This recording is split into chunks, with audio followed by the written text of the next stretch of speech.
take Instagram and turn Instagram in your mind into a person. Like it's your Instagram person. And you're having, instead of looking stuff up, you're kind of having a back and forth conversation of like, gosh, I don't know what to wear today. And the Instagram person could be like, well, and make suggestions, or like a lot of people are wearing this kind of thing, or people in your area are wearing that kind of thing. Oh, you looked at the picture yesterday wearing that. Maybe you want to try that. And you're like, oh, I'll do that.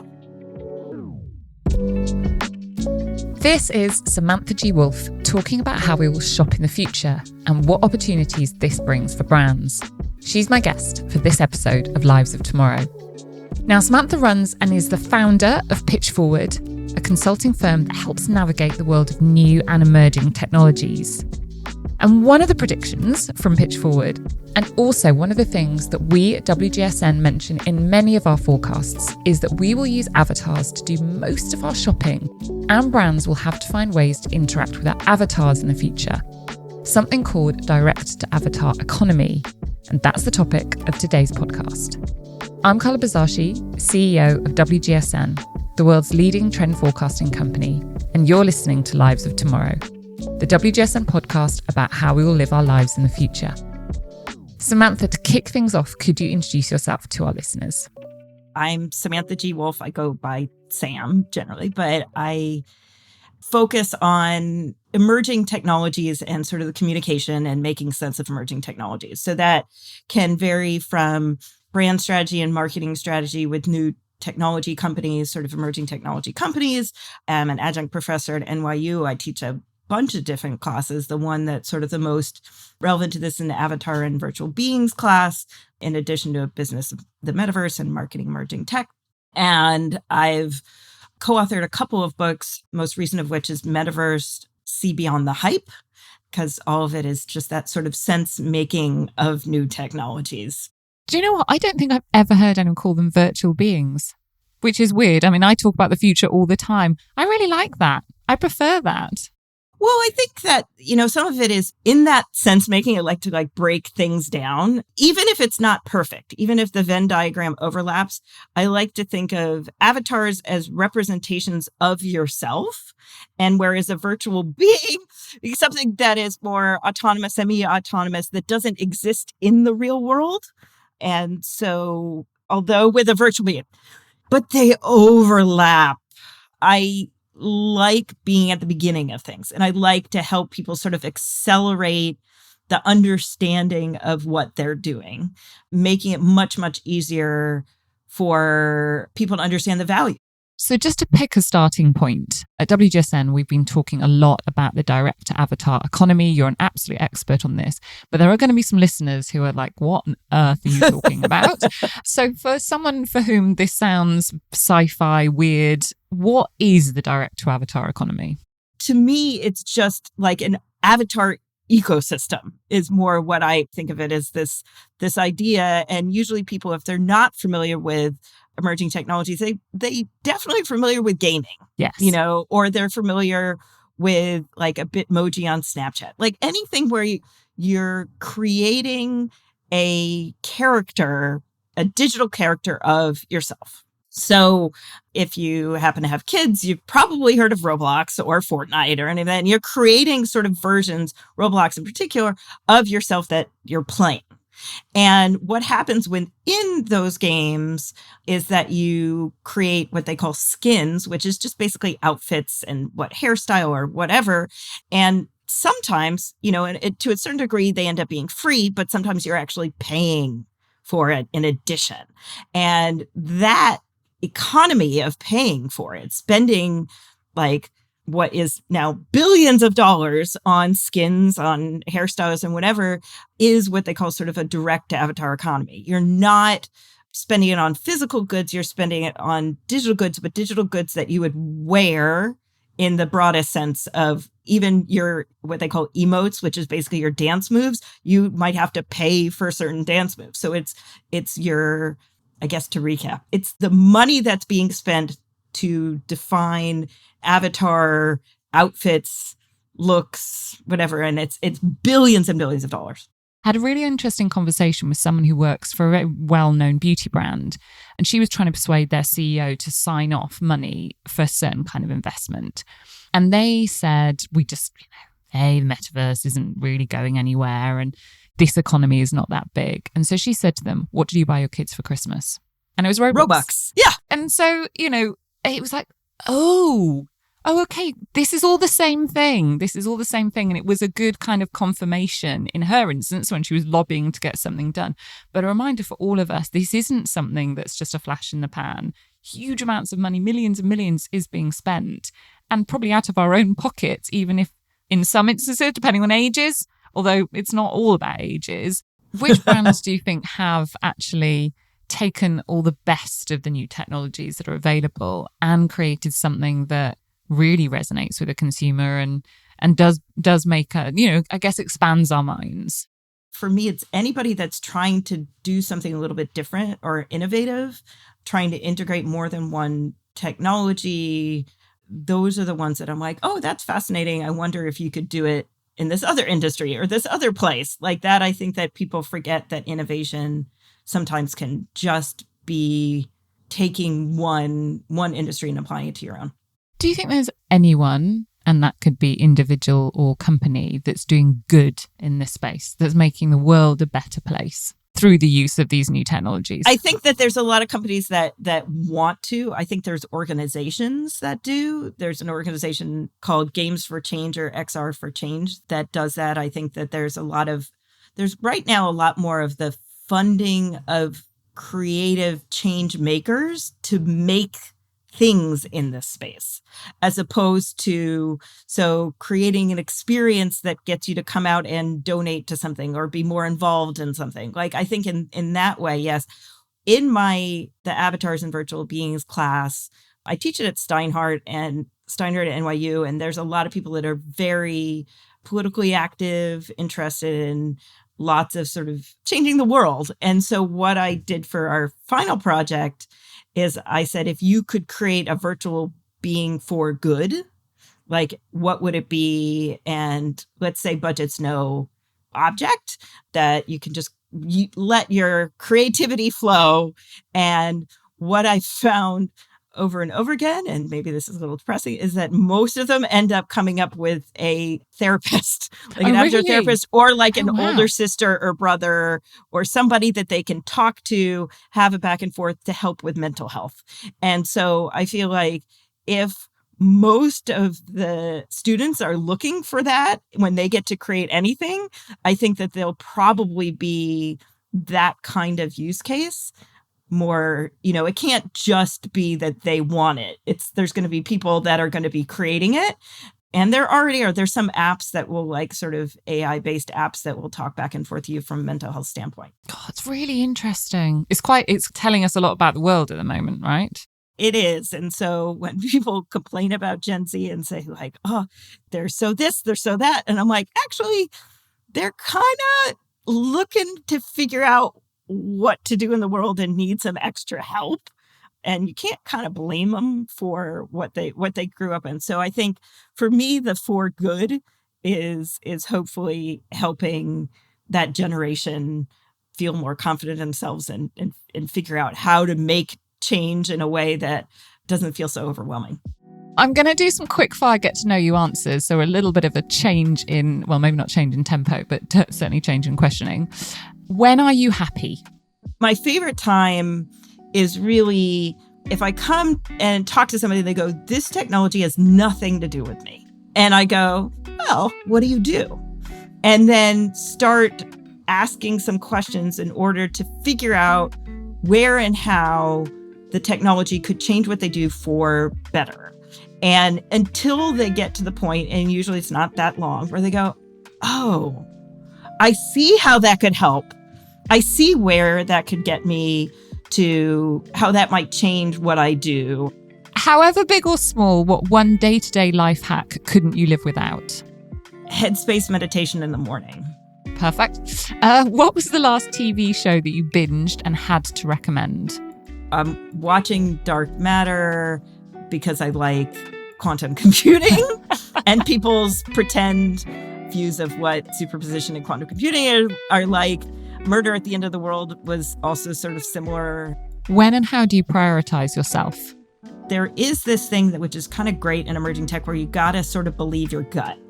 And so I've been now teaching a couple of years, and only in the past few months that when I say, oh, I teach a class around avatars and virtual beings, but I work in AR, VR, XR, metaverse, spatial computing, whatever else, emerging tech, they're like, well, it's all connected. And I'm like, excuse me? Like, it's all connected. Like, that's so funny. Because 2 years ago, people were like, well, what are you interested in? And so I think that the prioritizing my own sort of gut feeling of this will be important, and then kind of diving into the research with it. What do you rarely share about yourself? I'm pretty open about lots of things. I think that I'm actually really bad at self-promotion. Okay, let's go back to the topic for today, and we're going to look a bit ahead now. What happens then when AI creates something that looks, acts, feels like a human being? Are you worried about that? Are we talking about the end of the human race? Our tendency to look at something and find a face in it, right? Or a tendency to want to relate to things with faces, our tendency to believe what we read, like all of those kinds of believe what you see. And then you're going to have to believe this movement, this like video that looks so real, but it's not real, but it's so real, but it's not real, but I don't know. And so I think that understanding what is real or not real, understanding what is truly human or not human, that we get very philosophical there, but that's where I start getting more nervous of making decisions purely based on something that is not real, but in the moment we think it is. Do you remember those, I think it was like a year ago, those big red boots that look like cartoon boots that people were wearing fashion? Then it's like, to me, I look at that and I go, well, of course, because those look so cartoony and these people are used to living in a sort of cartoon world. So having certain things start looking more cartoonish, start looking more digital makes perfect sense. I don't think that there's necessarily lots and lots of proof out there of we created this just digitally and now it's in the physical world and we've made all this money. Like, I think that it hasn't happened yet, but there's one of those things where I don't have any doubt that it will, because it is so digital and physical has come together in so many ways.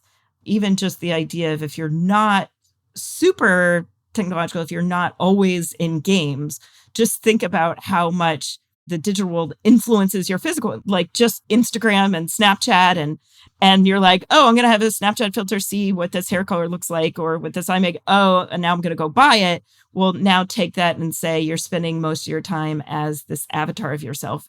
It is interesting. I was actually listening to my stepson's chatting the other day, and the littlest couldn't give two hoots about fashion or anything like that. And his older brothers were a little bit more switched on, and they were kind of giving him some grief over that. So he updated his Snap avatar to be dressed more like his brothers. So, Nike trainers and some cool cargos and things like that. That's where he did it first of all, because he could do it because it's all available. He doesn't have those clothes yet.